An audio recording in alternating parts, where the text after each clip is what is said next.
What up, my people? Welcome to the PanelCast, episode Nepo Babies, 277, episode 277 of the PanelCast. I'm your host, AJ. With me is Freddie. Yo. And in this week's episode, we are going to be watching the Mandalorian and Grogu trailer that came out this past week. We're also going to be talking about catching up on Peacemaker and Gen V Season 2. All that and probably nothing else on this episode. But before we start, we're going to go ahead and take a quick break and pay off some bills. And then when we come back, we'll go ahead and get started. I'm horror and comedy author Rick Gualtieri. And when you're not assaulting your eyeballs with my books, you should definitely be making sweet love to your ear holes by listening to the Forbidden Panel podcast. All right. So that happened. Okay, then.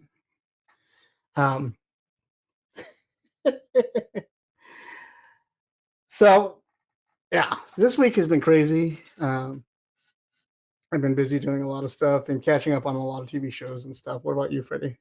Mostly just been working, rearranging the garage, getting product repriced, and what's the word I'm looking for?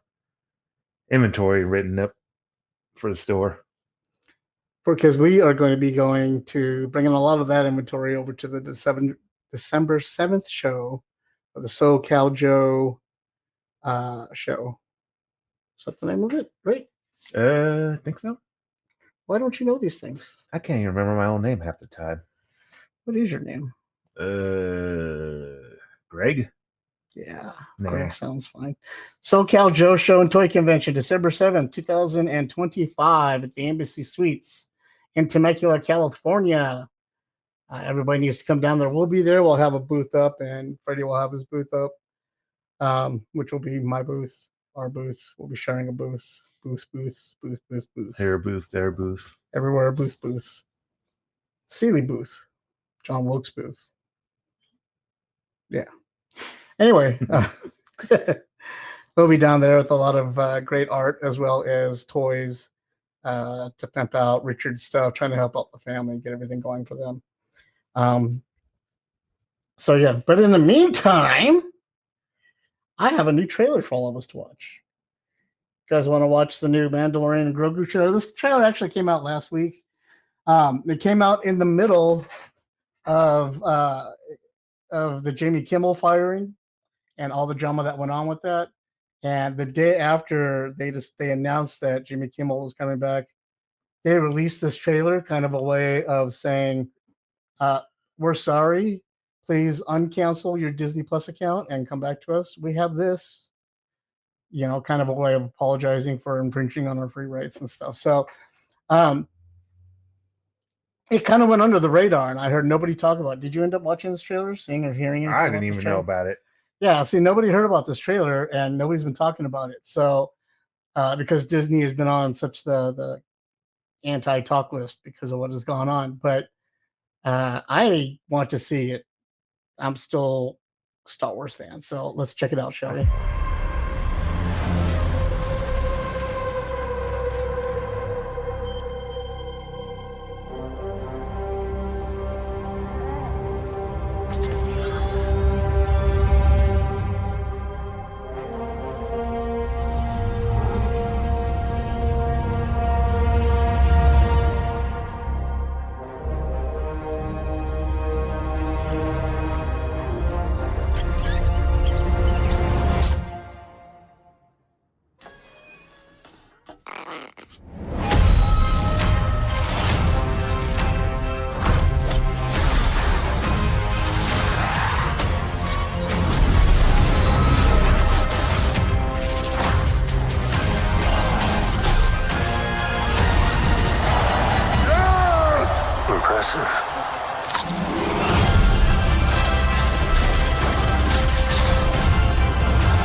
Good shot, baby.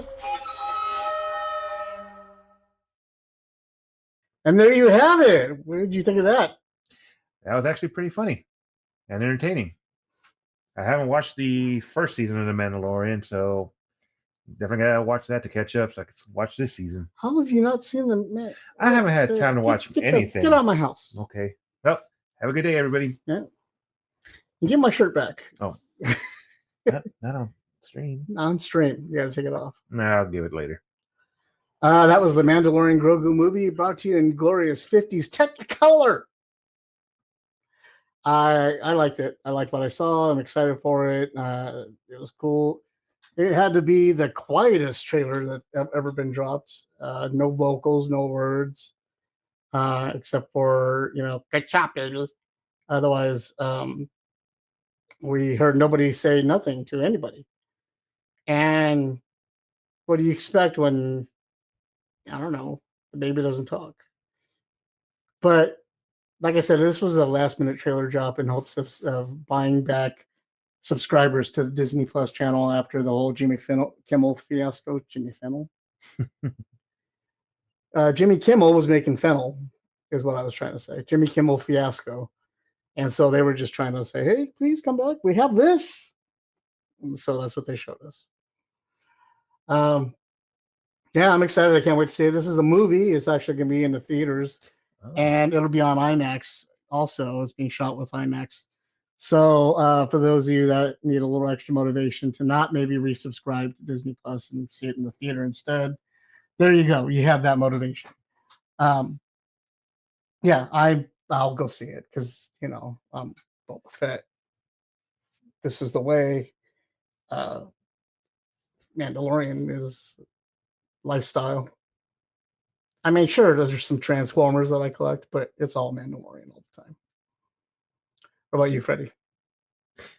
Well, how do I say it? Like I said, I haven't watched a lot of newer Star Wars movies or shows, so I'm pretty much behind on the time.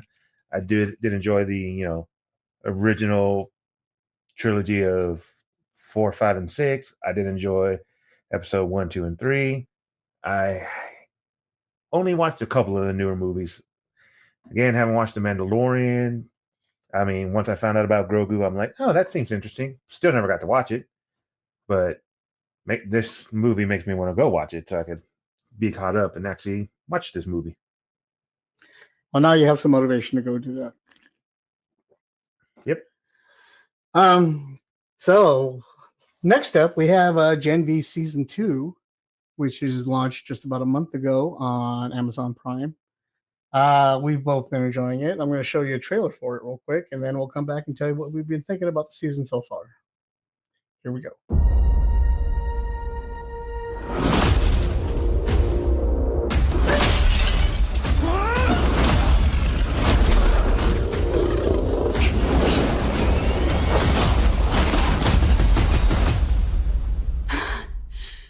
Hey, Marie.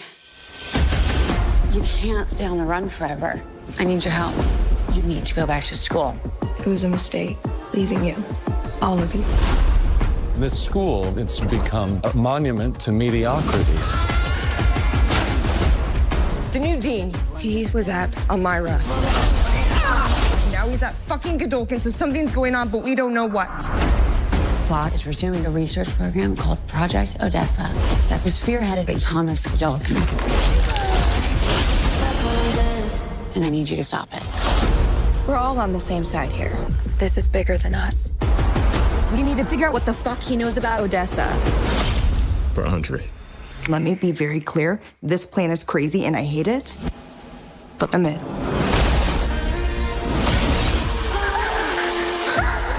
You can all level up under the right amount of pressure. Marie, you could be the most powerful suit to ever come out of Godolkin. More powerful than Homelander. I need answers. You want to know what Odessa means? This is how you find out. Cypher believes I'm this weapon. Let's at least use it to do something good. Sabotage. I want all of this to stop. The time's come. You're stronger than the others. Embrace it. This makes you one of the most powerful suits in the world. I'm not any chosen one. Chosen ones are like Harry Potter, Neo, fucking Frodo, fucking Frodo.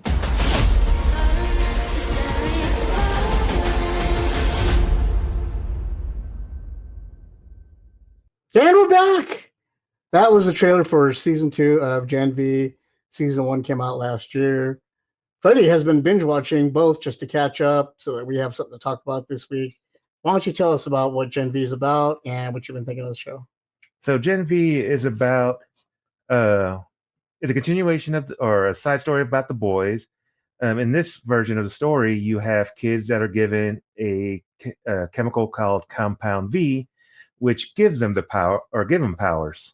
I don't remember if they're set powers or if it's just something that's grown into them, but I believe they just get random powers when they're injected with the Compound V. okay, that's what I thought. So they're at the school to learn about their powers at Godolphin University.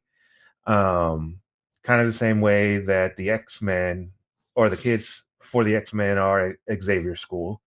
You have a few characters. You have Marie, Jordan, Kate, Emma, and Sam. You learn about their stories. Season 2, you learn more about how one of the characters is there to be a weapon. What kind of weapon? We're learning about that in season 2. She's there to be stronger than, let's say, what was his name? Homelander, or just someone in equal terms of power. All of which we saw most of that in the trailer. I've been enjoying this season because it's the boys is cool and all, but it just gets so deep in itself that it's hard to follow along sometimes. And because I've read the boys, I kind of know and I'm used to the characters and the storylines. So when shocking things happen on the show of the boys, I'm not surprised by it. So I'm already desensitized to that kind of world. So when I come into Gen V, again, I'm desensitized to it as well. When it comes to all the violence and the gore and the over-the-top stuff and the random, crazy, creepy sex acts that they pull off on the show. The show doesn't hold back as far as it does not what it wants to show you. But I like that they're continuing on with the story in that where in the first season you're introduced to these kids and they all have their own attitudes and their own egos and their own reasons for being at the school and their own kind of like machinations behind what they're doing and goals that they try to set for themselves and what they're going to do after the university. Whereas in season 2, things have kind of taken a really shit way to go. And the university, instead of being a haven, has become a more prison, more on campus type of, I don't want to say jail cell, but house more arrest type of thing. Yeah, like a house arrest, more compound than a university. And that's because of the events that are happening in The Boys. Now, if you're not watching The Boys and can't keep up with it, then you're going to kind of miss out on the reason why the world is like this now. But you don't necessarily need to fill in. You haven't watched The Boys. Do you feel like you're missing any backstory or anything? Probably in this, or do you feel like you're able to keep up pretty I can easily? keep up pretty well. I don't know anything about what was his name, Vault. Okay. I don't know if that's a main character in The Boys or not, or if it's like. Yeah, she's the main character. Oh, okay. So yeah, other than that, Vought is the industry that owns all the superheroes, owns not the boys, but the Super 7, which is their version of Justice League, and owns the Godolphin University. Yeah, that much I got. So they're the evil empire. Yeah, you could pick up on that type of information. Don't know what the person looks like. So other than that, you could get context clues enough for that. So far, my favorite character is Emma, just because how cute and quirky she is. She's very easy to, or she loves to please others, wants people to like her, but with the way she does it in a cute way. Yeah, Little Cricket. That's my favorite too. I just like the way she dresses. She dresses like I dress, and she's like you said, she's an awesome, loyal character, and funny. And she's dealing with her own powers on how to deal with it and stuff, you know. And yeah, because her powers, the way she was doing it before. Yeah, everything. It's just weird the way her powers do. She can grow and shrink, but she only does it during times of self-depreciation and times of overstimulation. So normally to shrink down, she just vomits a lot. But when she does, she loses control and she gets smaller than she can handle sometimes. And if it continues on, she's going to vomit herself out of existence. And so that's what they're worried about with her powers here. But because of it, she likes to party. She tries to use her powers to be accepted by the school groups and her peer groups all around her. And so in that course, you see the different dynamics of her personality and trying to be accepted by those types of people and try to be herself at the same time. So they do a good job of developing those personalities within the show. See, stuff you should be bringing up here in your evaluations there, Freddie. Yeah, you got to dive deeper, take notes. Right. Yeah. And that's not to say Freddie's learning. Got to give him a break. He's learning. So Yeah. he's coming into it. And that's not to say the other characters aren't great. Each of them have their own thing. Like Marie, she has her strife with trying to find her sister, who pretty much just disowned her ever since they were kids, and she accidentally kills their parents. Jordan, you have the split gender where they go between male and female. And I'm not 100% sure still that, as a female, they have separate powers. As a male, they have a different set of powers. It feels like it, but it goes so fast sometimes I can't keep up with it. Kate, she could pretty much be a strong psychic, and she pretty much is right now, but the downside for a part of that power is having to touch people, which with the way she was growing up, she was taught that was a bad thing. And she was raised like Rogue. Yes. The moment you touch skin, and I think it has to do just with hands, because you could touch any part of her normally and it's fine, but I think if her hands touch you, then she could pretty much tell you what to do. Or it could just be the only part of her power that only way she understands to manifest her power at this point. She could just not know how to do it without using her hands. I like Marie's learning how to use her powers without putting her hand out. Yeah. I mean, as much as I hate Dean Cypher, who's the current villain of the season, he is teaching her how to use her power correctly, including telling her, what are you doing? You don't have to do this just to control your power. Just do it. Which, truth, I mean, most powers you don't probably have to do it, but it's there for the flair. It's like expressing your chi in martial arts. You do these certain poses and movements in your body so that it takes the focus away from whatever you're thinking about and puts the focus on what your body is doing and allows your body to find healing moments and what have you. It's the same. They're called body triggers, and it's the same thing that they're doing here. Is just having body triggers and learning. It's like wandless magic. You know what I mean? You don't need a wand to do magic. It just happens to. You just know how to do it with the wand. So she's trying to learn how to use her powers without using her hands, and just so she can be more efficient, stealthy, yeah, I think both. Because if you're doing this and someone sees you, you're going to notice. It's like, hey, stop them. But if you just do it without all that, you could just be chilling and just, oh, hey, they're controlling my blood, but I don't know who it is doing this. But are you excited for the rest of the season? Oh yeah, definitely excited. I got really hooked on it, especially with season 2, figuring out what's going on. I'm not 100 when it comes to storylines. When there's a character that's killed off screen, especially coming into the next season, I don't know if it has to do with the story per se, or if it's something wrong with the actor for the character, because that happened with Andre. I didn't look at much into it. He may show up later in the show. Andre was killed in real life. Oh, okay. That I did not know. So Yeah, I believe that was why. He was one of the actors that were murdered last year. I believe it was during a rights movement too. I could be wrong, but I know he was murdered. So that's why they had to write him off. Okay, so yeah, like I said, I didn't look into it too much just yet. I usually look at it after the shows are over. So, but you didn't get to experience that break between season 1 and season 2 like the rest of us did. You binged straight from 1 to 2, correct? Correct. So like we did after season 1, we took the time to, we had that gap where we got to hear news about the characters and actors and know what they were about. You may have heard them, but you didn't know what their references into, so you just ignored it and didn't pay attention to it. Okay, so now that when you hear it more, you'll be paying more attention to it. So yes, like when you see the news about his death, you'll be like, oh, that's what happened, and you'll go into it. But because you didn't have that break, you didn't have that experience. That plus the fact that I've never watched The Boys, and I definitely wasn't watching this as well. So you have no exposure to the universe, so you have no reason to look out for it or know about it. Okay, yeah, that I didn't know. That's sad. Yeah, I liked Andre. Yeah, good actor.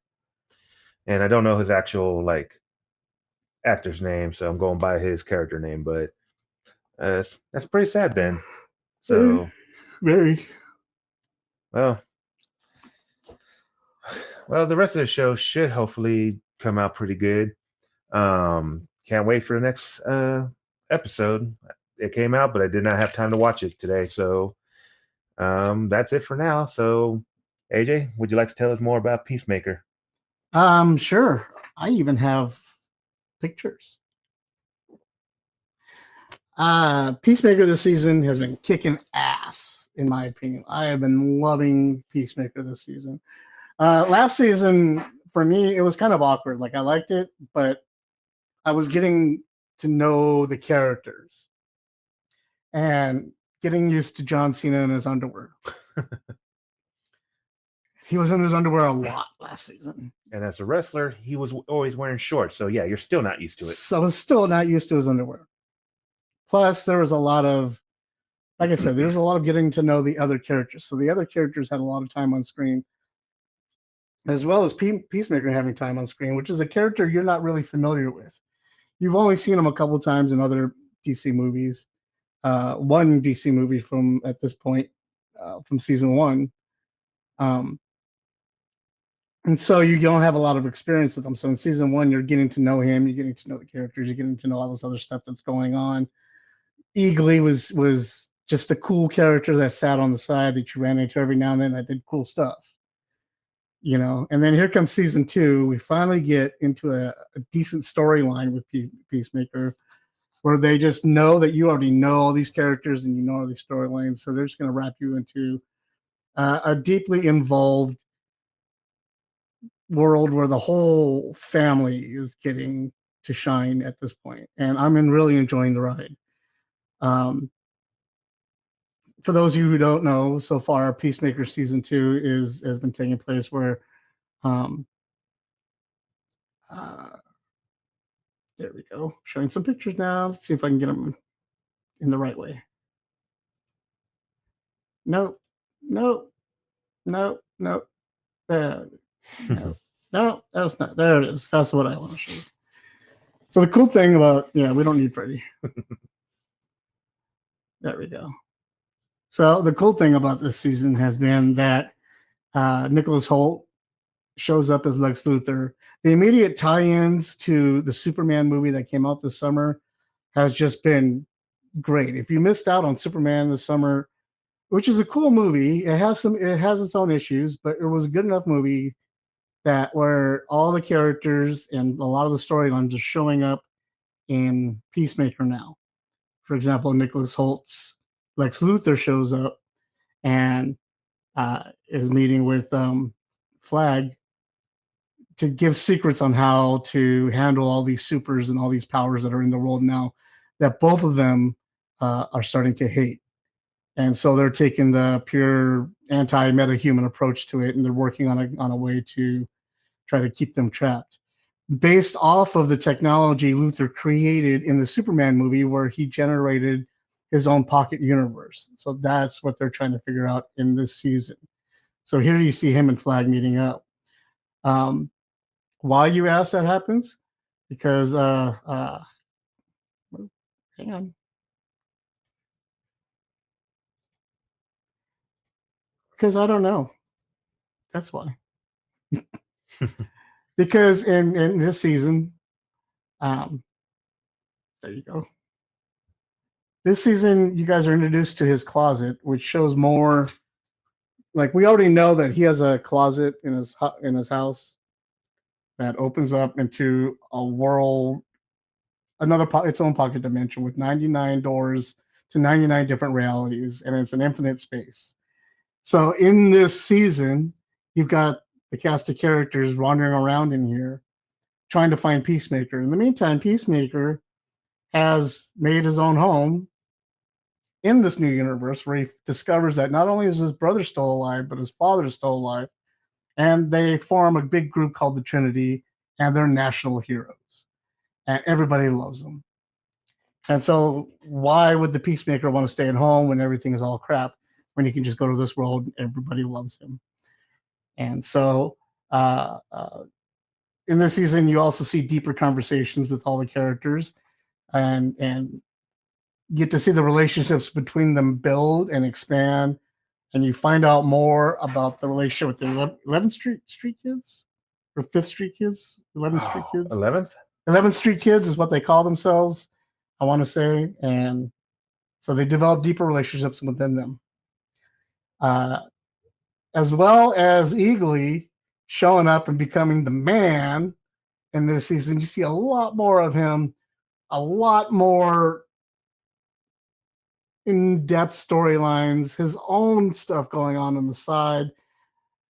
Even where there's a crazy man hunting him because he is the god of all eagles. Allegedly beforehand, which he proves here. So I'm enjoying that storyline right now, and very much. And to quell everybody else's curiosity, this last episode that came out before today has to be one of my favorite parts of the whole show so far. And that is one of the main characters realizing that the perfect world that Peacemaker has been in is without Black people. Pure Nazi America. And so when they discover this character, the first thing they all yell is, "It's a Black person!" And they all go chasing her down the street. So that's how the last episode ended. Today, the newest episode came out. I can't wait to watch it. I have been all about Peacemaker this season. I'm glad I got to watch Superman beforehand, even though I personally wasn't a big fan of Superman. It wasn't a bad movie. It was a cool movie. It was a fun movie. I watched it again on HBO. I still think Man of Steel is better, but it's a good enough Superman for what it is. Watching it at home pointed out all the things I really didn't like about it when I watched it in the theater, so it reminded me of it. But watching it fills in a lot of holes that Peacemaker would leave empty. So I'm glad I got to watch it in order to fill in the holes of Peacemaker, because it makes Peacemaker a lot more enjoyable. Then I got to watch the movie then, because I caught a glimpse of it recently, last night actually, but didn't watch the whole movie, so I need to watch it while watching Peacemaker. Then not together, of course, not at the same time. Yeah, it'd be really confusing a little bit, but yeah, I definitely got to watch it just for crypto. Everybody loves crypto, except for those who don't, and they're wrong. But yeah, no, I'm excited to watch the next episode of Peacemaker as well, because that last episode was just hilarious for her. It was and terrible and scary. Crazy. And even Peacemaker didn't know exactly what it was till toward the end of the episode. That's when I forgot her name. I know it, but it's just not clicking. It's not going to click. Nope. But the fact that she wore a shirt the entire time, it said Brownie. The entire season, she's been wearing this Brownie shirt. She shows up in the white universe wearing a Brownie shirt, and she's a Brownie. And oh my God, just hilarity. Did you enjoy the season? You saw the first season? Yeah, I watched the first season, enjoyed it, got to learn about the characters.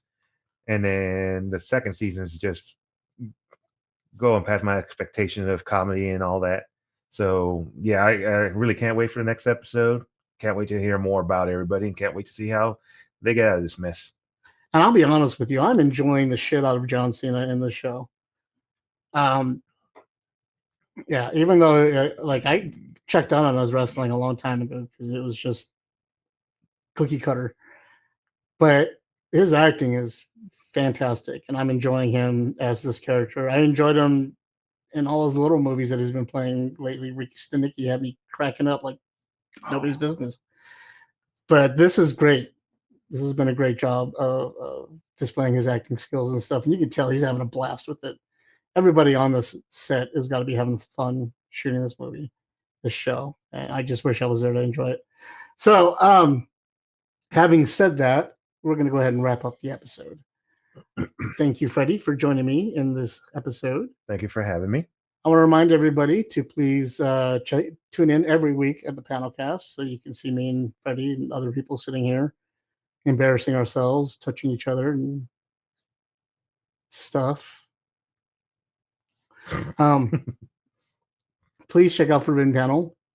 We are everywhere on Instagram, on YouTube, on Blue Sky, or on X, or on Facebook, or on everywhere. And with it being Halloween, we're right behind you. Right. In a weird way. Not the normal creepy, but the Halloween creepy way. Everybody have a great Halloween this season. It is our season, October. We are horror people. We're going to be coming at you with a lot of cool horror stuff up on Forbidden Panel on the website and on our social medias.